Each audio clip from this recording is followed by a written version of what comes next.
permasalahan kita mindset ini ya, kita kan selalu berpikir bahwa glycogen itu harus dimasukin. Jadi setiap kita olahraga, selalu kita makan gula untuk recover. Seakan-akan bahwa yang kita harus restore adalah glycogen di otot. Benar. Padahal yang utama bukan glycogen ya, yang utama adalah lu harus memperbaiki otot lu yang rusak. Ya kan?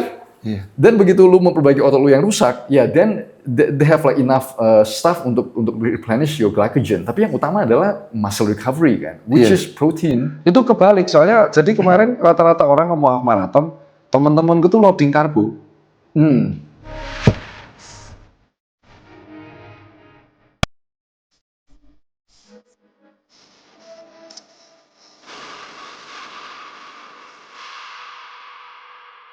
Oke kawan-kawan, Assalamualaikum warahmatullahi wabarakatuh. Kembali lagi bersama saya dengan Dr. Tirta dan dengan tamu saya, influencer bukan botak biasa, maunya dikenal sebagai influencer botak biadab. Beliau adalah Pak Dr. Felix. Thank you dok. Di sesi kedua.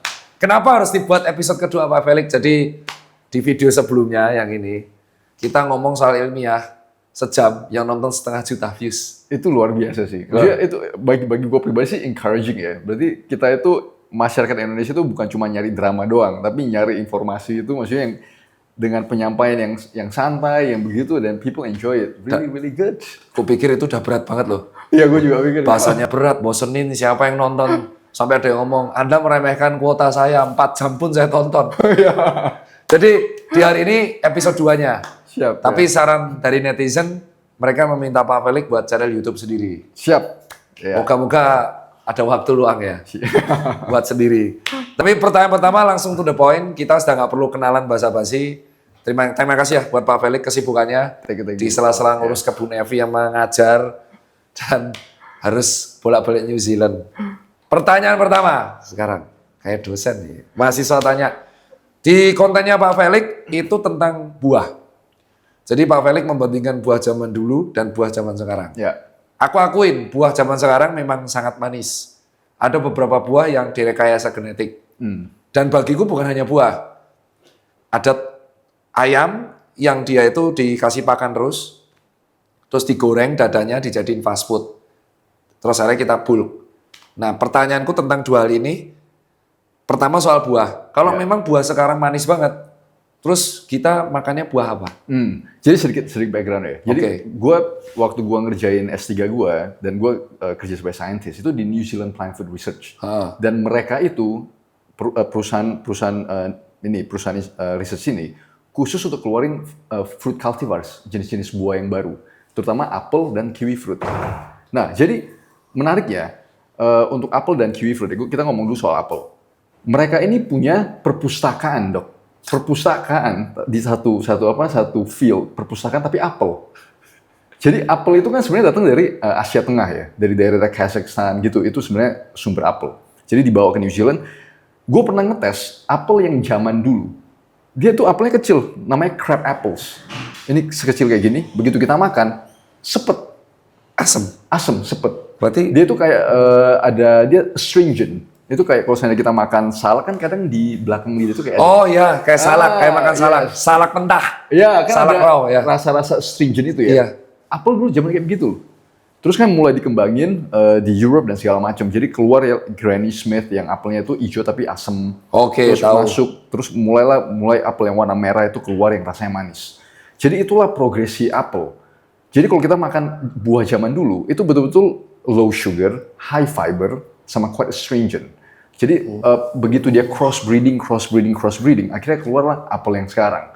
Jadi pada saat di New Zealand Plant Food Research ya, mereka itu punya tim juga, tim sensory science. Jadi semua cultivars yang udah dikembangin akan dites ke panelis, dicek apakah Brix-nya itu cukup. Ya salah satu parameter yang dicari adalah Brix, yaitu sugar content. Makin tinggi sugar content, mereka itu makin oke. Oh ya? Yes, jadi itulah permasalahannya. Jadi fruit breeding ya, gimana kita itu mengembangkan jenis buah yang baru, salah satu parameter yang dicari adalah Brix, yaitu berapa manis. Setelah itu baru dia balance dengan acidity. Jadi kemanisan dan acidity harus dibalance. Palate-nya orang Asia, kita orang Asia, demennya itu buahnya manis. Jadi salah satu target marketnya New Zealand fruit, terutama yang kiwi fruit, yang gold, dulu kan ada namanya Hort 16A ya. Itu emang khusus di market untuk orang Asia, karena paletnya kita sukanya yang manis. Jadi makanya yang gold lebih manis daripada yang hijau, buah kiwi fruit yang Cangkrik. nah, itu targetnya. Jadi emang buah sekarang itu emang di-breed untuk high sugar. Terus Jadi jadi kita harus aware aja sih. Jadi pada saat kita makan buah, ingat kalau orang dulu bilang makan buah itu bagus, ya mungkin dulu. ya. Karena kandungan gulanya itu kan dikit. Maksudnya high fiber dan segala macam. Kalau sekarang kandungan gulanya itu tinggi. Jadi gue selalu recommend kalau buah ya, buah itu dimakan sebagai dessert. Jadi setelah kita makan protein, kita makan fat, kita makannya buah itu di akhir. Jangan kita tuh makan sebagai snack, jangan kita makan itu sendiri, karena itu sugar spike sih. Sugar spike banget. Kelihatan. Jadi beberapa kliennya gue, kalau yang diabetes, begitu dia makan buah, kelihatan tuh naiknya, Kalau sama kayak alpukat, Nah, alpukat beda. Kalau avocado kan dia lebih ke fat ya. Dia kan rasanya kurang manis ya. Tapi fat. beda juga sih. Coba kalau dok tes ya, buah alpukat yang di Indonesia, itu tendensinya agak sedikit manis. betul. Kalau kita beli yang khas avocado yang dari Australia dan New Zealand dan California, itu khas avocado. Itu dia lebih fatty. Gula itu lebih sedikit. Pahit, betul, maksudnya ada itunya. Ada rasa pahitnya kayak pare, bos.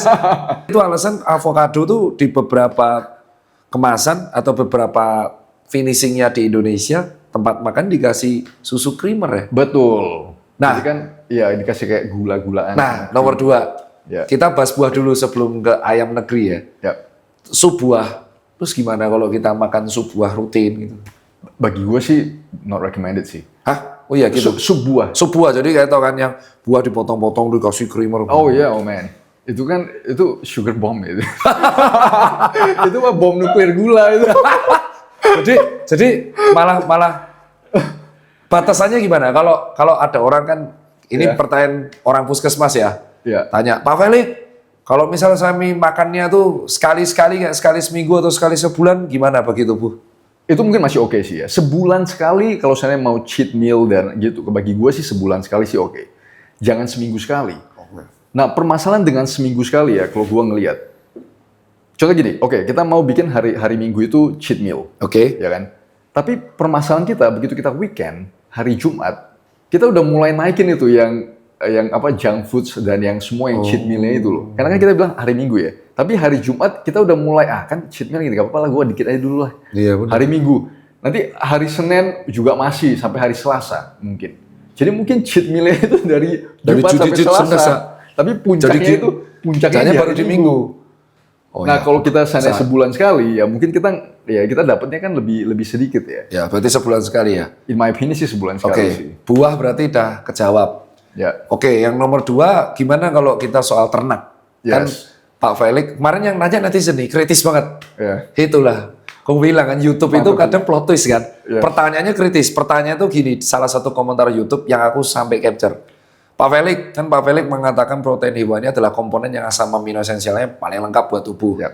Mengandung zat banyak. Gimana kalau dia ternaknya itu memang disengaja, kayak ayam horen kalau orang bilang ayam negeri. Betul, ya. Dia dikondisikan dengan pakan yang kayak gitu, ada hormonalnya, aku nggak tahu ya. Yes. Sampai terus ada hormonalnya, gede, kayak sapi juga. Dan akhirnya dia bukan digoreng, let's say, kita makan telurnya, telur ayam negeri, dan kita makan dagingnya di fast food. Ya. Jadi banyak orang yang bulking ataupun maintenance, dia memakan dada ayam dari fast food. Nah, pendapat Pak Felix itu gimana soal fenomena ini? Apakah protein hewani dari ayam peternakan seperti itu nggak sebagus ayam kampung apa gimana? Kalau bagi gue sih kelihatan sih ya. Maksudnya lebih bagus kita tuh organik sama ayam kampung, sama grass fed. Ya itu topnya lah. Itu udah paling utama kalau misalnya kita punya budget, kita cukup duit, kita bisa ngambil. Bagi gue sih itu nomor 1 sih ya. Tapi yang kedua ya terpaksa yang ayam-ayam itu. Iya. Terpaksa kan. Tapi kita ngelihat kan dalam hidup ini kalau menurut gue sih semua itu tentang apa ya, risk management. Gimana kita itu memanage resiko kita kan. Kalau gue ngelihat, ini ayam yang mungkin disuntik antibiotik lah, whatever, segala macam. Versus dengan kalau kita nggak makan itu. Betul. Ya kan, kalau versus kita nggak makan itu. Yang makan dan nggak makan. Makan dan nggak makan, benefitnya gimana? Iya, betul. Nah, terpaksa mau nggak mau kalau misalnya kita punya budget ya, animal protein ya terpaksa kita makan yang itu. Karena kalau tidak, kalau kita nggak makan dengan ayam-ayam yang whatever, yang mungkin kurang ideal, kita nggak makan, kita nggak dapat Protein. asupan essential amino acids kan. Oh. Jadi kan gue selalu melihat dari sisi selalu ada relatif ya. Kita ngomong baik atau nggak baik, selalu ada perbandingannya dengan apa. Oke, benar. Komparasinya buat Komparasinya apa? Jadi kalau gue bilang ya, kalau kita punya budget tidak terbatas, kita bisa availability-nya oke, ya kita target yang organik dan semua itulah. Tapi kalau seandainya enggak, ya terpaksa. Emang definisi organik itu apa sih, Pak Felix? Mungkin definisi organik sih sebenarnya quite broad ya, lumayan luas. Dan kadang ini permasalahan istilah teknis organik juga 50-50. Kadang mereka juga masih campurin dengan bahan-bahan kimia yang di label organik gitu loh. Oh iya? Jadi kan perdebatan juga sebenarnya, ini perdebatan. Jadi organik itu ya kalau bisa ya jangan ada bahan kimia kan. Maksudnya just natural food yang dikasih dan itu. Itu alasannya. Betul. Dan ketika bertelur tuh beda ya, Pak? Kok bisa ya? Beda ya dari sisi makanan ya. Kalau dari sisi telur kan kelihatan sih. Iya. Kalau yang ini gue baru beli ayam kampung yang benar-benar telur ayam kampung ya. Itu waktu kita ketok, shell-nya itu keras loh. Agak susah untuk kita Bener dah percaya. beli barusan? Iya, gue beli ya di supermarket kan. Begitu kita ketok, itu yolknya lebih kuning, lebih oranye, sama cangkangnya lebih keras. Itu yang kampung? Itu yang kampung. Non-organik? Kampung non-organik? Organik. Kampung organik? Kampung organik. Oke. Terus kalau kita beli yang biasa, telur Yang biasa, negeri, ayam itu kan negeri. shell-nya, begitu kita cuma begini aja udah langsung Iya, Prak. kelihatan. Maka Kan? cuma satu tangan, Pak. Iya, betul. Dari sisi itu aja udah kelihatan. Maksudnya perbedaan kualitasnya kan. Nah, dan pernah ada paper nggak yang membandingkan? Ini aku tanya beneran ya. Ya. Ini netizen juga tanya nih. Ya. Apa perbedaan lebih efektif mana protein buat tubuh? A mentah, B setengah matang, C matang. Sebenarnya sih setengah mateng ya. Jadi tapi kita harus percayain. Kalau seandainya kita mau makan mentah, yaitu yang paling bioavailable, yaitu protein yang paling whatever lah. Pure paling tinggi. Pure lah paling tinggi kalau itu mentah ya. Oke. Tapi kan dari sisi food safety. Oh iya, Ya kan, dari sisi- food hygienitis ya. Iya, maksudnya Food food safety, bakteri lah apa segala macam. Jadi Iya. kalau gue bilang sih ngambil jalan tengah aja. Gue sih in general gue nggak sentuh yang mentah-mentah karena gue takut men. Berarti yang raw tuh tengah enggak ya? Ya kalau yang raw sih enggak sih. At least ya lu ya di permukaan itu ya at least sudah kita masak lah. Kalau saya makan steak ya medium. Kalau gue sih gue ngambil yang medium ya. Oke. Ya. Jadi- Cuma dari sisi food safety aja. Food safety. Ya. Nah, apa akibatnya kalau terlalu well done sampai coklat dan hitam kayak Nah, kalau sate? yang coklat dan hitam itu ya salah satunya paling jelas kalau dari daging ya carnitinnya hilang, creatine hilang, terus vitamin sudah pasti vitamin sudah pasti inactivated, vitamin apa terutama yang water soluble vitamins ya. Kayak B dan C itu kan udah pasti gone. Karena vitamin yang water soluble ya semua vitamin sih dia tuh nggak tahan panas. It's not, ya terutama vitamin C gampang sekali kena heat hilang. Vitamin B juga pasti gampang. Terus vitamin-vitamin yang lain itu gone. Nah, kalau sate-satenya ada hitam-hitamnya gitu kita makan, Ya makanya. itu setelah dihindarin. Kalau gue sih gue hindarin. Itu langsung insecure mereka. Oke, Ya, dan ini udah menarik banget ya. Menarik, Jadi menarik. baru satu udah kepecah nih. Ya. Topik berikutnya kita nggak ke detail itu nanti biar Pak Felix di konten medsosnya sendiri. Siap. Nggak berani soalnya kontennya terlalu. Biasanya kalau edukasi kan terlalu dangerous. Kita sangat teoritis saja di sini. Betul. Kayak guru dan murid. Yang kedua tuh aku menarik soal kembali ke bulk. Ya. Jadi kembali lagi ke netizen yang bertanya di TikTok kali ini. Kan aku selalu ikut edukasinya teman-teman nutrisionis yang memang sudah proper ya. Ya. Di FK, KMK, UGM itu juga ada ahli gizi kesehatan. Ya. Bahkan ada dokter spesialis SPGK juga. Nah pertanyaannya tuh kita selalu, permasalahannya kita edukasi sama. Bahwa kalau kita mau membangun massa otot, kita latihan dan kita harus dominan makan protein hewani. What if ada yang tanya, dok kalau saya latihan terus bulkingnya pakai tempe dan tahu tuh gimana dok? Ya, itu gue gak setuju. Gak susah. Permasalahannya kenapa ya? Gak setuju berarti? Gue gak setuju. Karena What is the reason? the reason being protein nabati itu pasti kekurangan essential amino acids. Oke. Jadi permasalahan dengan essential amino acids, suatu sumber protein ya, untuk badan kita itu bisa menggunakan dan menyerap semua, harus lengkap essential amino acids. Jadi ada 9. 9 amino esensial. Ya, 9 essential amino acids. Nah, kalau di dalam di protein nabati itu biasa kurang. Ada beberapa yang kurang. Contohnya leucine, lysine, methionine, valine, ada 4 kalau nggak salah itu yang rada-rada kurang di protein nabati. Jadi gimana? Begitu kita kurang, itu akan cuma kita burn, dibuang di kencing jadinya. Badan kita tuh nggak bisa serap. Kita perlu 9 essential amino acids itu untuk bisa diserap dan badan kita bisa pakai untuk protein synthesis. Kalau kita kurang, jadi sumber protein itu bukan cuma dari berapa banyak protein. Oh, Ya, it's not just. Jadi contoh gini, kalau gua makan contohnya 100 gram daging sapi, ya. protein daging sapi dan 100 gram protein dari tahu tempe. Itu nggak sama loh. Walaupun jumlah protein sama, tapi bioavailability ke badan kita berbeda.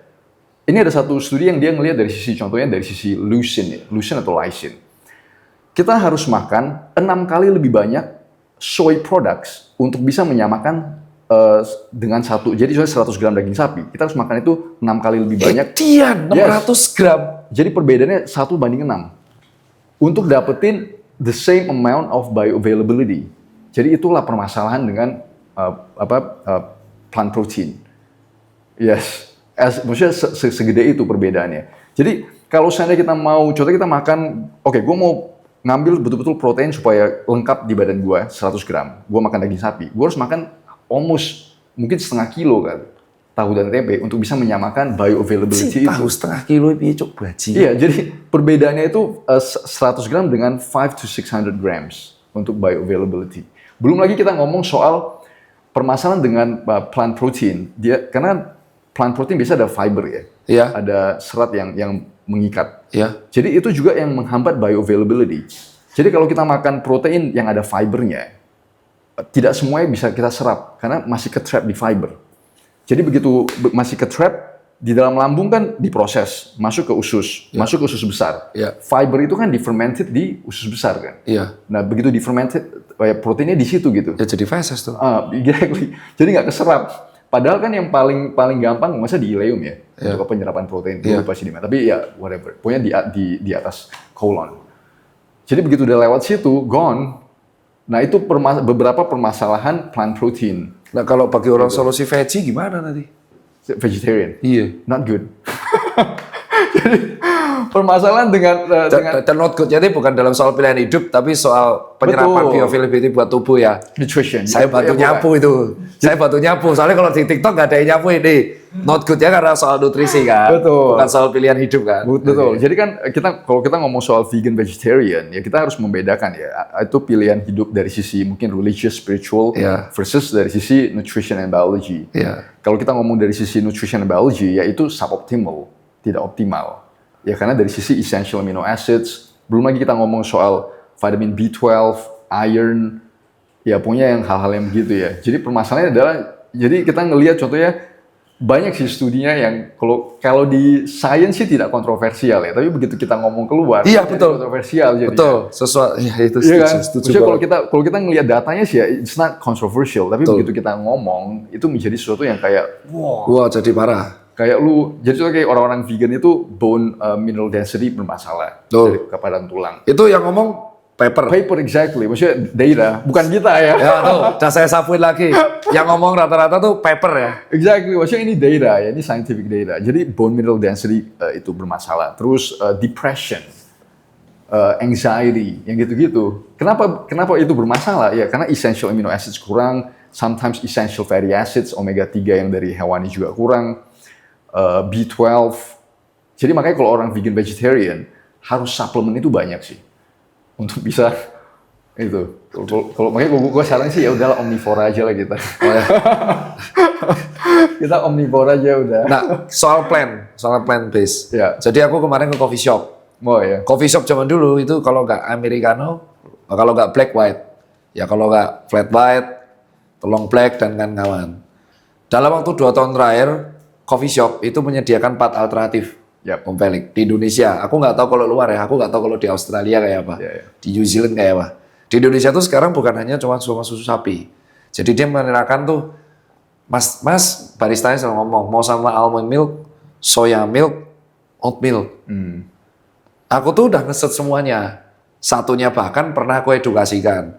Dan aku selalu clearkan. Walau ada brand mau minta, aku selalu ngomong nih Pak Felix bahwa oatmeal itu miliknya tak tanda kutip. Betul. Itu kayak oat diencerkan. Benar ya? Dan aku selalu clearkan bahwa 3 ini, mau oat, almond, soya, itu tidak jauh lebih baik dan bahkan kandungan gizinya tidak lebih baik dari si susu sapi. Ya. Terus kenapa 3 ini bisa muncul? Ya, kalau menurut gue sih satu marketing ya. Kalau in my opinion ya udah pasti nomor 1 ya marketing sih. Yang kedua mungkin untuk cater ke orang-orang yang lactose intolerant. Oh, Kalau menurut gue sih 2 itu. Tapi kan sekarang juga ada susu sapi yang laktosnya ada dah. Yang udah lactose free. Susu sapi yang lactose free maksudnya udah diproses juga sih. oh ya kenapa nggak milih dagang itu? Makanya maksudnya mungkin dari 3 itu. Kalau menurut gue sih lebih bagus yang susu sapi lactose free ya daripada yang 3 ini. Oke, Pak Felix pernah bahas 3-3-nya nggak? Oke, yang pertama kita ngomong dulu oat lah ya. Oat, oke, oatmeal. Oatmeal. Oat kan in my opinion ya itu grains, itu kan cuma biji-bijian yang dihalusin, lu campur air, terus lu saring. Betul. In my opinion ya isinya cuma karbohidrat aja ya. Fiber, malahan di oatmeal kan fibernya udah dibuang karena lu peres kan. Iya benar. Jadi kan in my opinion cuma betul-betul kayak air itu. Air beras. Air beras, jadi kalau bagi gua, lu mau bikin oatmeal, udah lu giling, maksudnya blendernya beras lu. Jadi itu Jadi nyapunya gimana nih? kalau kita ngomong dari sisi, ya maksudnya dari sisi apa adanya lah. Makanya kalau dicampur sama latte, kopi jadi gurih ya? Jadi gurih kan? Iya, jadi gurih rasanya. Kalau teman-teman ngelihat dari sisi permasalahan dengan plant-based milk, kita harus ngelihat ingredients di belakang kan komposisi produknya itu.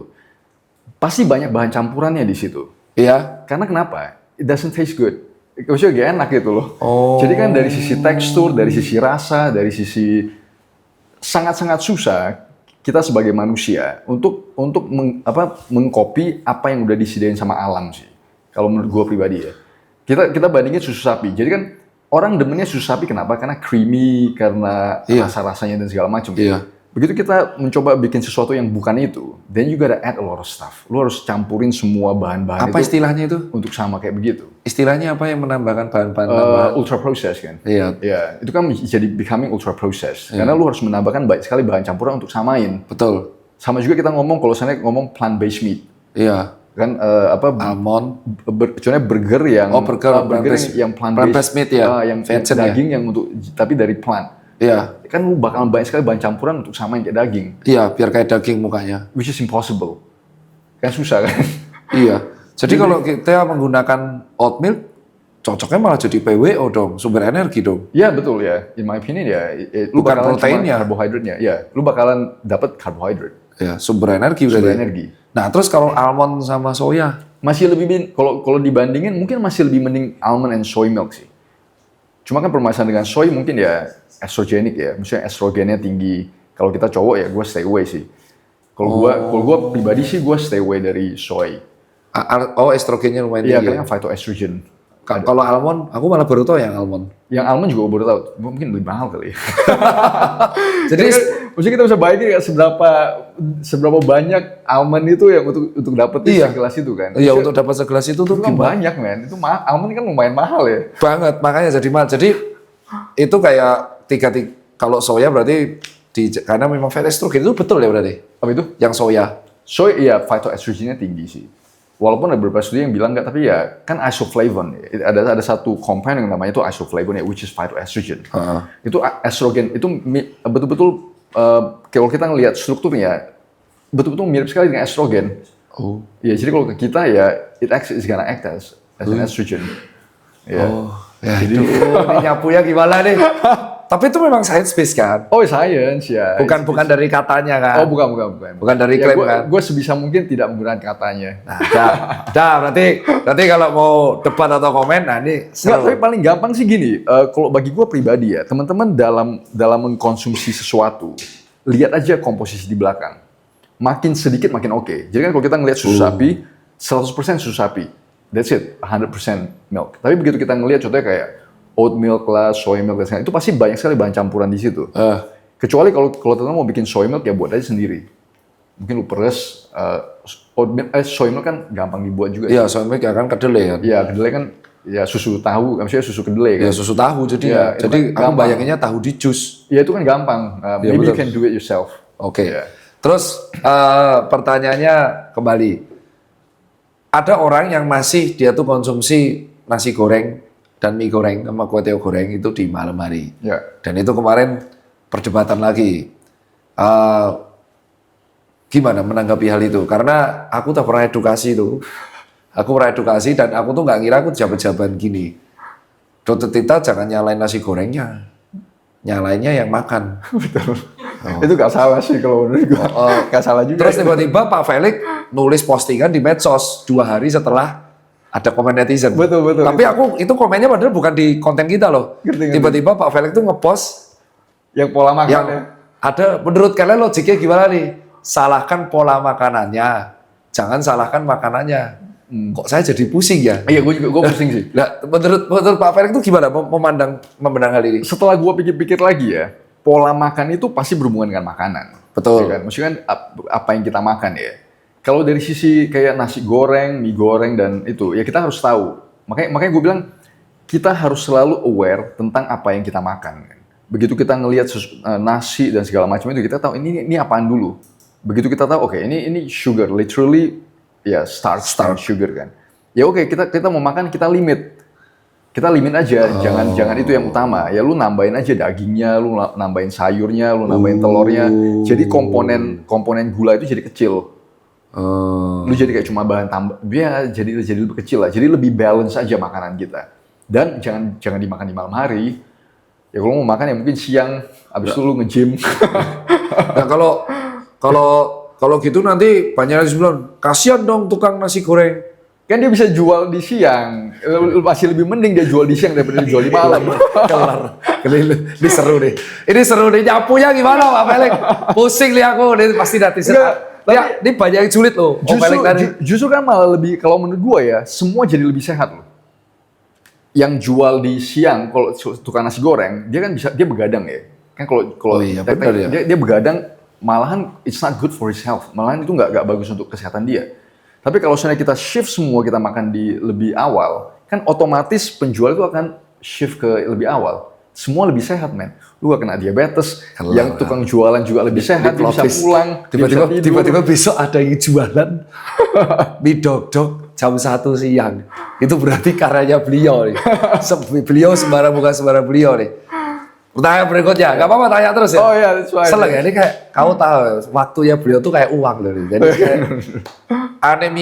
anemia defisiensi besi. Yep. Itu sering terjadi di Indonesia. Betul, very common. Very common ya. Yeah. Dan rata-rata terjadi di trimester pertama ibu-ibu yang hamil. Terus kita ngasih suplemen dong, vitamin besi dan zat besi dan kawan-kawan dan vitamin K lah dan teman-temannya. Nah kalau dari Pak Felix sendiri sebenarnya makanan apa, real food apa yang memang bisa meningkatkan zat besi?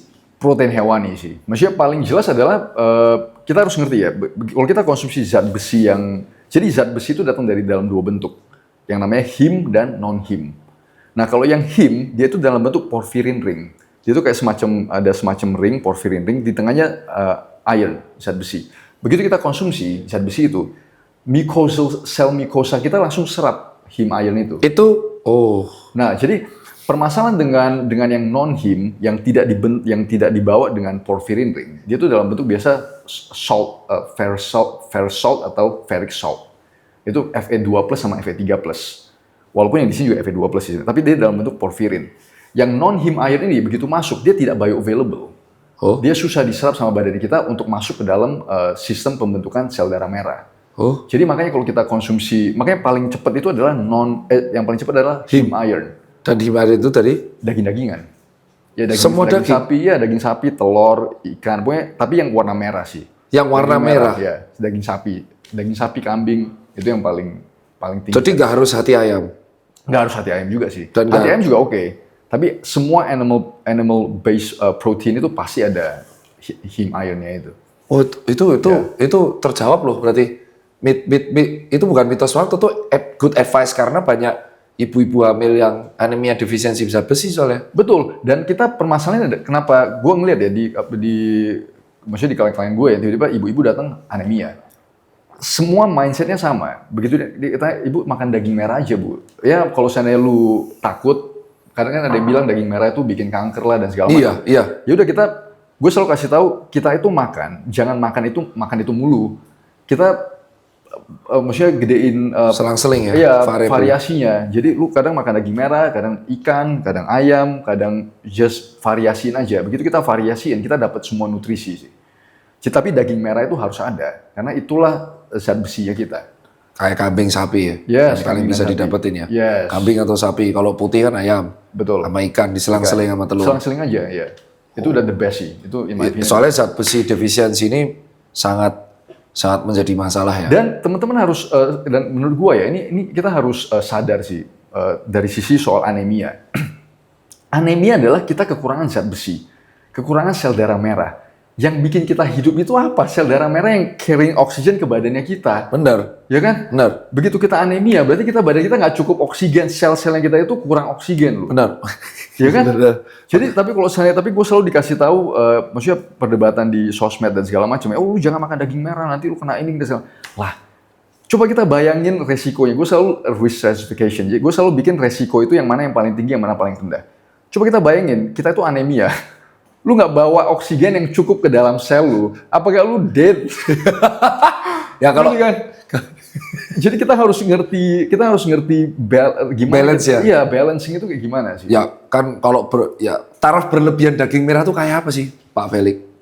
Jujur, kalau gue secara pribadi, bagi gue tidak ada ceritanya kelebihan daging merah sih. Gue demen-bener daging sapi.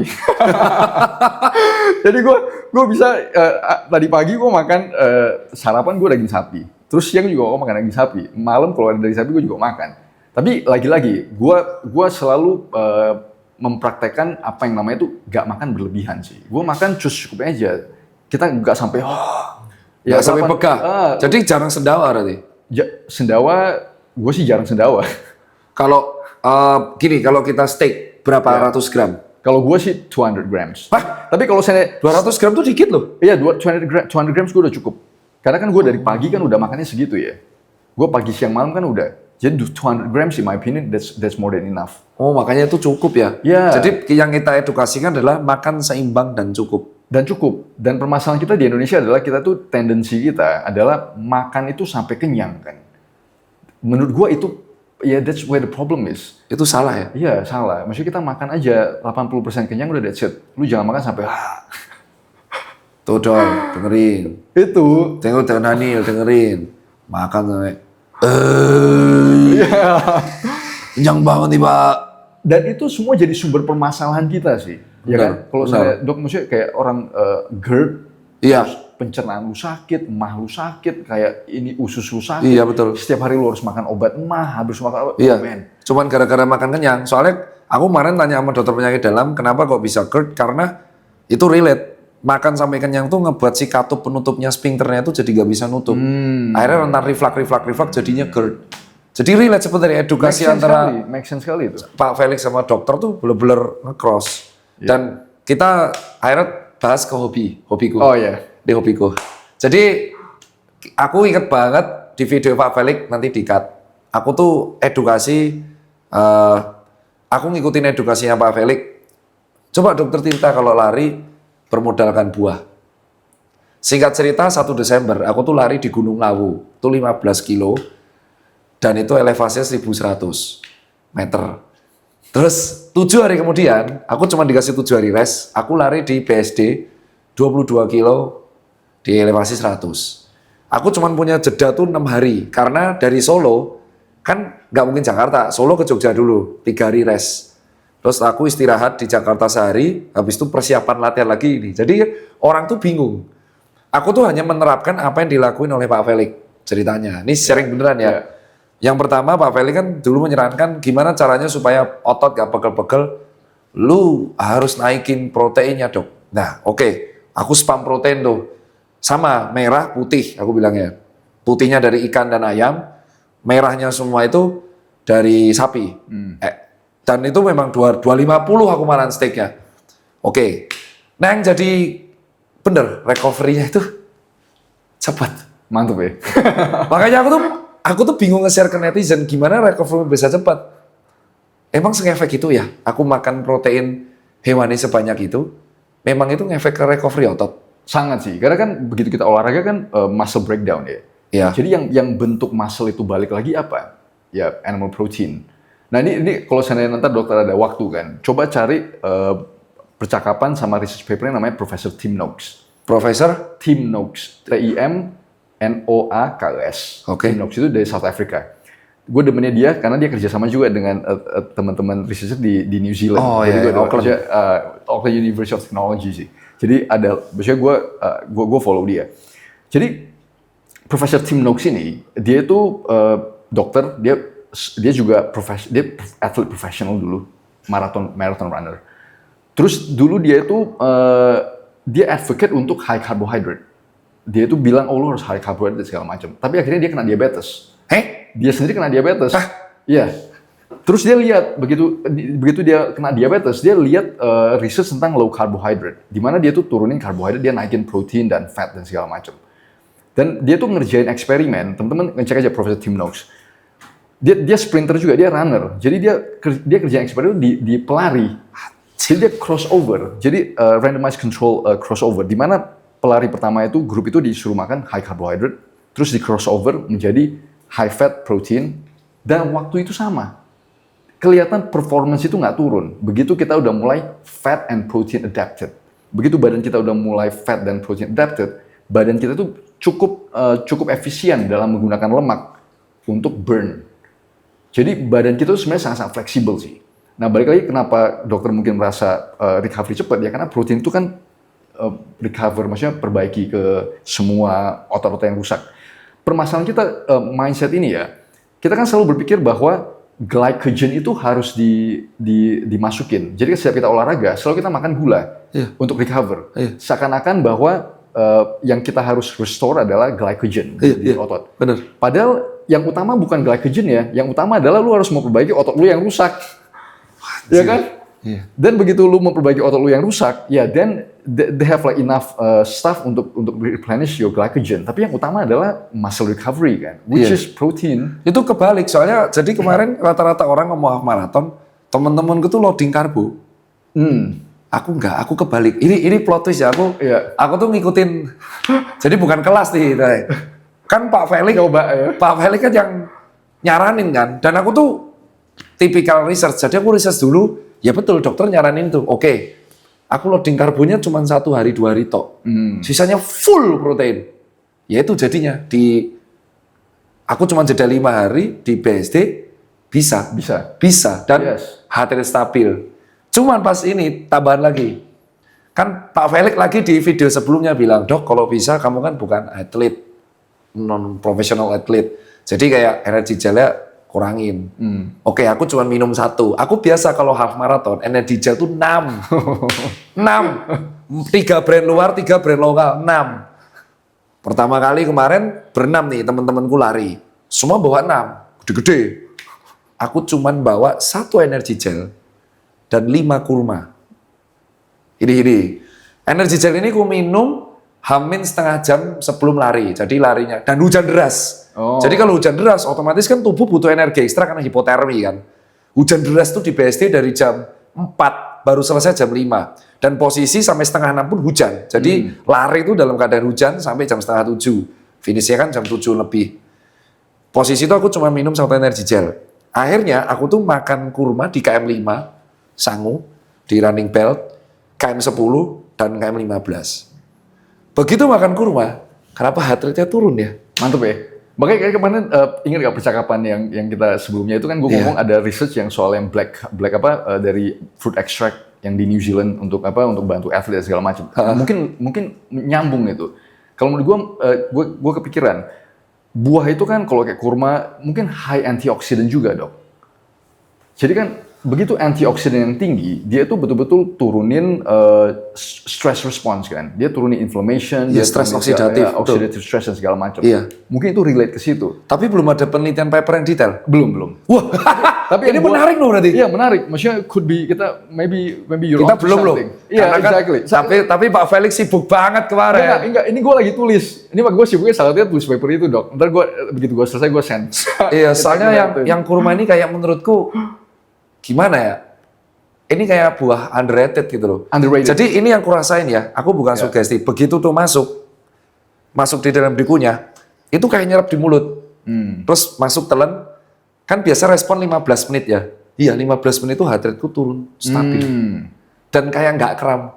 Temanku 2 yang minum energy gel, ada 2 namanya, Tegar dan Jorgi, itu kram di KM19. Dia energy gelnya mahal dari Jepang. Dan ini sih, maksudnya menurut gue yang menarik kan, kita kan selalu mengira bahwa sugar itu yang akan ngebantu ya. Ya sugar helps, tapi kalau menurut gue, kalau dia itu terlalu cepet, Spike. Jadi naik cepat, habis itu ngebom cepat. Crashnya kan juga cepet ya. Ini menurut ini diskusi yang gue mau bawa juga sih dok. Maksudnya soal sugar, availability of sugar. Kenapa kita itu demen gula? Kenapa kita demen gula? Ini hipotesanya gue ya. Hipotesa, berarti jelas ya. Sebelum disapu udah ngomong. Betul. Hipotesa. This is my hypothesis. Zaman dulu kita ngomong soal kita evolve ya. Ini kita berevolusi. Kita nggak usah ngomong soal agama. Maksudnya kita anggap aja bahwa evolution theory itu benar. Teori evolusi. Ya, benar. Jadi kita kan zaman dulu kalau kita ngelihat ketersediaan free sugars itu jarang dong. Artinya kalau kita berdua dong, kita ke gunung. Iya. Kita lihat coba, bisa nggak kita ngumpulin gula sebanyak itu? Nggak mungkin. Sangat-sangat susah. Susah banget. Buah kan musiman. Iya. Satu. Terus buah yang di hutan biasa kecil-kecil. Iya, kecil-kecil. Betul. Dan nggak manis kan? Iya, asem. Mindset aku pernah makan. Iya, aku pernah di gunung mindset sampai bawah. Maksudnya kalau kita kan susah kita cari free sugars. Iya. Malah lebih available itu animals. Iya, benar. Lebih gampang itu kita cari hewan kan daripada kita cari untuk buah untuk kita makan. Nah, makanya badan kita itu demen dengan rasa manis. Karena ketersediaan itu nggak ada. Jadi begitu kita dapat sesuatu yang manis, badan kita ini boost energy nih. Jadi badan kita terprogram untuk mencari yang manis-manis itu. Tapi sebenarnya di alam ketersediaan itu sangat-sangat jarang. Itu cuma sangat-sangat sesuatu yang sangat-sangat jarang gitu. Jadi kita kehook ke situ. Jadi program kita untuk mencari itu karena dia energi yang sangat-sangat available. Tapi ketersediaannya di alam nggak ada. Benar. Ya itu, kenapa kita tuh nyari itu. Tapi berbalik ke zaman sekarang, free sugars di mana-mana. Benar. Kita ke minimal itu semua gula yang available. Iya, es teh jumbo. Jadi kan kita kebalik. Maksudnya seharusnya itu tidak sebanyak itu, tapi sekarang jadi banyak. Jadi begitu kita konsumsi, contohnya kita lagi running dan segala macam, begitu kita makan sesuatu, jadi energy boost. Tiba-tiba kan crash kita. Dan gula itu juga ketersediaan juga sangat-sangat berhubungan dengan minerals ya, kayak minerals dan segala macam kan. Jadi in my opinion, all in all ya lebih bagus kita ngambil sesuatu kalau kita lagi maraton dan segala macam, cari sesuatu yang nggak naikin gula itu terlalu cepat. Buah in my opinion. Itu alasan kenapa endurance harus bertahan ya. Jadi kalau kita memilih sumber energi ketika maraton, if we are not a professional athlete ya, kita harus memakan sumber energi yang tidak gulanya responsifnya cepat. Betul, kan perlu yang slow burn ya. Oke, jadi sekali cepat, turunnya akan cepat. Jadi kita cari itu alasan kenapa pas makan kurma, aku lebih works ya. Yes, karena kan dia pelan-pelan, karena ada fibernya, ada seratnya, jadi kan dia pelan-pelan keluar. Dan mungkin dan rasanya kurma tuh nggak semanis pisang loh. Betul. Itulah aneh, dia nggak manis loh. Yes. Jadi jadi gini bedanya tuh, kalau orang kan makan kurma buat image-nya tuh buah Ramadan. Jadi buah yang dimakan pas puasa. Tapi pas kemarin lari, aku makan itu nggak kerasa manis. Iya. Jadi rasanya kayak, ini biasa aja deh rasanya. Tapi habis itu, beneran, aku tuh membandingkan. Jadi aku bertanya, berarti kalau gitu aku PWO misal, kita harus membuat penelitian dong. Yes. Membandingkan apakah kurma itu efektif sebagai pre-meal sebelum olahraga, untuk olahraga atau nge-boost aktivitas. Karena memang rasanya itu tidak semanis itu loh Pak. Yes, dan maksudnya kalau gue sekarang gue belum tua, cuma gue makin berumur, gue makin percaya segala sesuatu itu yang dipertahankan dari dulu ya. Buah kurma kan ada di Al-Quran. Iya. Itu ngomong bahwa buah yang special. Iya. Dan itu kita konsumsi sampai sekarang, dipertahankan sampai sekarang. In my opinion, begitu ada sesuatu yang secara histori itu diomongin, gue percaya itu pasti manfaatnya itu amazing. It's just a matter of time sampai kita ketemuin bahwa apa manfaatnya sebenarnya. Ya, dan itu harus ada paper yang terkini soal kurma ada? Pernah? Ya dates banyak sih. Cuma kalau yang untuk specific exercise gue belum cek. Tapi kalau dates dari sisi antioksidan, anti-inflammatory. Memang tinggi? Oh tinggi. Definitely. Yes. Maksudnya special fruit sih itu. Makanya banyak di Indonesia, kan karena rasanya nggak begitu manis, makanya di Indonesia ada modus kurma Dimanisin. Iya, itu permasalahannya. Itu karena kemarin pas aku masak, Iya. aku tuh titip yang temanku dari umroh tuh Yes. titip. Betul, memang dia bilang ini biasa rasanya. Tapi ada beberapa modus katanya yang kurma tuh dikasih pemanis. Betul. Jadi kan lagi-lagi ya, maksudnya kita manusia ngerusak aja itu. Buah yang begitu. Nyapunya gimana? Berapa kali tadi saya harus nyapu, gagal kalau ini nyapu ya. Maksudnya buah yang begitu spesial aja masih harus diituin. Masih dikasih sirup pemanis. Iya. Jadi rasanya tuh kayak manis. Makanya kemarin waktu tahun lalu pas Ramadan, klien gue kan, gue selalu kasih tahu pas klien-klien itu ya, cari kurma yang bapak sama ibu rasain tuh yang betul-betul kurma. Jangan kurma yang dijadiin manisan. Ini permasalahan kita ini. Maksudnya kita makan tuh kurma, jadinya manisan kurma bukan kurma beneran. Dan itu akhirnya ya jadi blood sugar spike. Oh iyalah, iya udah pasti. Di bagian penutup, aku mau tanya, kan Pak Felix juga ada konsultasi gizi kepada klien-klien. Ya. Jadi ada temanku, namanya tuh Raffi, dia nanti akan kupanggil. Oh ya. Dia itu Desember 2023 itu di beratnya 105 kilo. 3 digit. Gak digit ya, 105 ya. 105. Terus dia melakukan 2 konsistensi perubahan. Yang pertama itu adalah aktivitas fisik, jadi exercise, dinaikin. Tapi sesuai dengan sarannya Pak Felix, dia nge-cut yang paling ekstrim tuh sugar.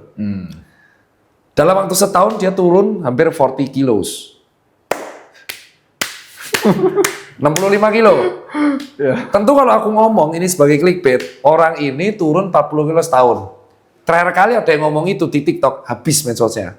Oh ya. Dihujat, dibilang kayak pakai obat pelangsing lah, tetek bengek, dan kawan-kawan. Padahal dia tuh cuman menerapkan pola dan itu real. Dia sampai dituduh nyabu, Pak. Oh iya. Iya, kamu narkoba ya, makanya turun kamu. Jadi dia tuh cuman ngekat nasi, jadi dia nggak lagi makan nasi. Terus habis itu dia makan rebus, dan dia olahraganya jadi naik. Jadi exercise naik sesuai dengan bukan kalori counting. Jadi kayak dia naikin exercise saja, makanannya jadi real food semua, nasi kurang, rokok hilang, alkohol hilang, tidur jam 8. Di bulan Desember kemarin, dia melakukan 2 lari. 1 Borobudur Marathon. Half marathonnya 21,2 kilo, itu 1 jam 35 menit. 20 besar di Bormar. Dia bahkan terpaut dikit sama beberapa atlet profesional. Oh wow. Lalu dia jeda 5 hari melakukan hal yang sama di Planet Sport Run, dia nomor 11. 10 kilo 40 menit dan terpaut 10 detik sama yang nomor 10. Oh man. Oke ya. Iya iya. Pertanyaannya adalah normal nggak seperti itu? Kalau seandainya konsisten, semua orang bisa sih, in my opinion ya. Begitu kita mulai, permasalahan kita adalah kenapa orang susah untuk mencapai hasil yang amazing kayak begitu? Bagi gue adalah konsistensi kan. Karena dia itu konsisten, tekadnya besar, betul-betul put on the work, the hard yard, ya mantep. Jadi 40 kilo setahun itu normal kan? Bagi gue sih normal ya. Gue target kalau saya di klien-klien ya, itu turun 5% dari berat badan awal per bulan sih. 5% dari berat badan awal. Jadi kalau dia 100 kilo berarti kan 5 kilo kan? Ya, per bulan. Per bulan. Itu dengan yang santai-santai. Kan awal-awalnya pasti nggak mungkin dia olahraganya sampai kayak gimana, nggak mungkin itu. Tapi ya normalnya in my opinion 5% itu quite reasonable. Dia 40 Pak, setahun. Dia, iya makanya 40%. Nah ini aku undang. Jadi biar ditanya langsung. Yes. Mas Raffi masuk? Ya, nanti di podcast kedua saya wawancara dia terpisah. Oh ya. Jadi ini biar langsung. Ya. Biar langsung dimasuk. Ya, teman-teman ya. Gila. Ya. Men, luar biasa. Oke, men. sekarang duduk dulu. Saya di belakang saja. Anda duduk. Ini tak kasih ini Gila, dulu. men, luar biasa. Coba bro. dilihatin fotonya dulu. Foto ya dulu nih. Ya, Damn. dilihatin foto Desember 2023. Nanti aku mau tanya, Pak Felix, boleh tanya. Jadi mungkin bagi ini penutup sekaligus menuju closing ya. Mungkin bagi Pak Felix, edukasi di medsos itu cuma ngomong depan kamera. Tapi for some part of us, jadi sebagian dari kami yang dengerin, jadinya turun 40 kilo setahun. Jadi kita lihat ada buktinya. Kita cari buktinya. Jadi tuduhan terparah dituduh apa? Nyabu. Itu orang-orang syirik itu, biasa syirik. Iya, biasa. Ngiri. Ini Desember 2023. Oh wow. 105. 105 kilo. 105. 105. Gila. Desember 2023 ada tanggalnya. Iya, siap, 24 siap. Desember 2023. Gila, mantep bro. Dan yang ditanya, Luar biasa. dan yang ditanya kalau netizen tanya Apa? dari Januari kamu pola makannya gimana? Dari Januari itu pola makan udah bener-bener cut off gula. Termasuk dari nasi. Jadi udah ganti ke rebus-rebusan semuanya. Rebusnya apa? Rebusannya proteinnya semua direbus. Terus karbonya juga direbus. Karbonya paling aku ambil dari pisang sama dari ubi-ubi. Oh. Kentang gitu. Ya. Itu langsung Januari kan? Langsung Januari. Bisa. Emang perlu waktu, emang perlu. Terus habis itu lanjut. Habis itu bener-bener ya tuna aku kukus, ayam kukus, tempe kukus, tahu kukus, semuanya itu dikukus dan udah mulai defisit. Defisit kalorinya juga dihitung dulu aku per hari itu cuma 1000. Oke. Iya. 1000 kalori per hari. Terus habis itu Targetnya. latihannya Dari seminggu itu lari aku 5 hari, 5 sampai 6 hari. Terus nge-gym itu 2 hari. Nge-gym 2 hari, 2 sampai 3 hari lah. Gitu. Terus mulai ya pasti ya rutinitas pelari ada intervalnya, ada speed sessionnya kan ada tempo, ada interval ya. Oke, Dok ya? kita langsung pamer aja. Iya. Di bulan Januari biar Pak Felix tahu bahwa manfaat edukasi Pak Felix kayak apa. Jadi salah satu follow kita. Yang pertama di bulan Januari waktumu 21 kilo berapa? Belum pernah. 10 kilo. 10 kilomu berapa? Januari 2024. Januari itu aku 10 kilonya masih 55. Nah kenceng ya? Ya. Januari 2024. Itu sekitaran ya 55 sampai 1 jaman aku lupa. Aku ada di Strava ada. Cuma pertama kali aku race itu catatan terbaiknya 53 kalau nggak salah. Itu Di bulan Jakim. Jakim berarti Jakim. PTN Jakim itu PTN Jakim. Juli. Ya Juli. Desember Catatan waktu 40 menit. Oh wow. 38 detik 10 kilo. nomor berapa? Nomor 11. Dari berapa orang? Dari berapa kemarin nggak ada di 2500. 2500 ya. Itu. Planet Sport itu 2500. Gila, dari sebelumnya 105 kilo. 105 kilo. Luar biasa men. Emang maksudnya kadang gimana ya, gue betul-betul, gue merinding sih dengernya maksudnya. Dari 105 kilo, jadi kayak almost top athlete man. Within a year, gila. Maksudnya Dan itu gara-gara edukasi Pak Felix. oh, thank you.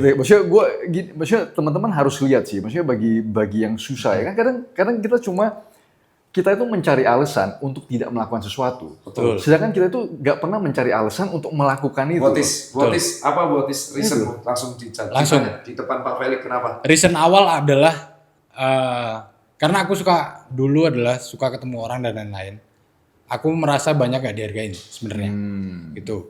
Terus akhirnya sering berjalannya waktu aku lihat aku sering fun football segala macam, siap di foto jelek.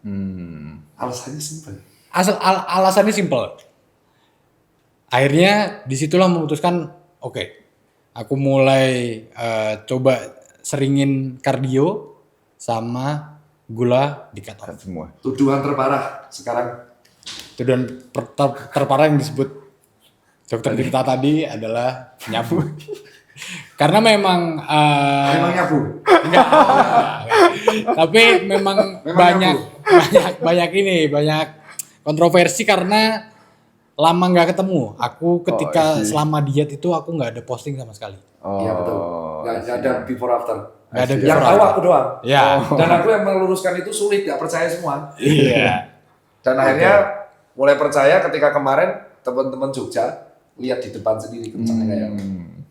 Langsung real ketemu di race. Kadang sekarang kalau ketemu di race orang-orang teman-teman mungkin yang udah lari lama Sama aku kan termasuk pelari baru ya. Iya. Oke. Tapi Pelari udah baru. top 10. Itu yang makanya aku bilang Gila. berarti efeknya Oh, man. protein itu seganas itu. Betul. Dan itu nggak gorengan. Enggak. Iya, iya, iya. Itu loh ekstrim. Iya. Aku tuh masih Tapi memang kadang-kadang setelah udah ditargetin aku turun 65 ini, kadang-kadang sebulan sekali. Nah, sama. Ya, exactly. Sesuai. Once a month, ya. Cheatingnya Once- cuma ya, sesuai. once a Ya. month, ya. Sebelum kamu datang, Pak Felix tuh bilang katanya cheating yang ideal tuh sebulan sekali. Iya. Kamu sebulan. Sebulan. Sebulan. Udah lihat sendiri hasilnya. Oh, Before-nya ada ya. gila. Nah, kalau mau diwawancara, monggo gak apa-apa. Oh iya, thank you. Tapi inilah bukti buat teman-teman. Mungkin kenapa kok Pak Felix tak undang lagi, karena aku apresiasi adalah kenapa aku harus ngasih satu temanku, karena mungkin bagi Pak Felix sharing di medsos mengenai edukasi itu sepele ya, cuma ngomong. Tapi bagi beberapa orang jadi kayak gini, almost 10 besar. Tahun depan ini kalau serius, Oh, man. kalau bisa podium Oh, itu akan menjadi the biggest story itu Yes. di sini. Fourth target. Dan itu sudah menjadi target dia. gue paling gue pengen merinding sih. Maksudnya ketemu anak-anak muda kayak gini ya. In my opinion, bagi gue itu motivasi yang luar biasa sih ya. Karena maksudnya kayak bro, begitu bro bisa berubah dari sisi mindset yang begitu menjadi seperti ini. Dalam hidup itu bro udah pasti akan sukses. Karena kan mindsetnya udah terbentuk ya. Iya. Maksudnya begitu bro, oke gue mau kayak gini. Gue mau hilangin semua alasan untuk apa yang nggak benar, tapi gue mau jadi alasan yang bagus. Jadi setiap yang bro kerjain punya mindset seperti itu, you gonna be successful. Ya. In my opinion, it's as simple as that ya. Ya, bukan cuma dari sisi kesehatan, tapi apapun yang kita kerjain, begitu mindset udah terbentuk, you'll be successful, man. Dan heart rate-nya turun jauh. Coba pace 5-nya di heart rate berapa? PS5-nya heart rate 123, 120. Itu nggak masuk akal kan. PS6 What the 111. Tapi ya itu pola makannya memang sesuai dengan jurnal. Yes. Sesuai jurnal. Jadi memang betul ada orang yang melakukan persis jurnal itu dia. Jadinya gini. Nah itu aja kalau dari saya. Sampai jumpa di episode berikutnya. Saya Tirta. Felix. Saya Raffi Pace. Sampai jumpa di episode 3. Oh, thank you so much, Doc. Langsung kan? Oh, man.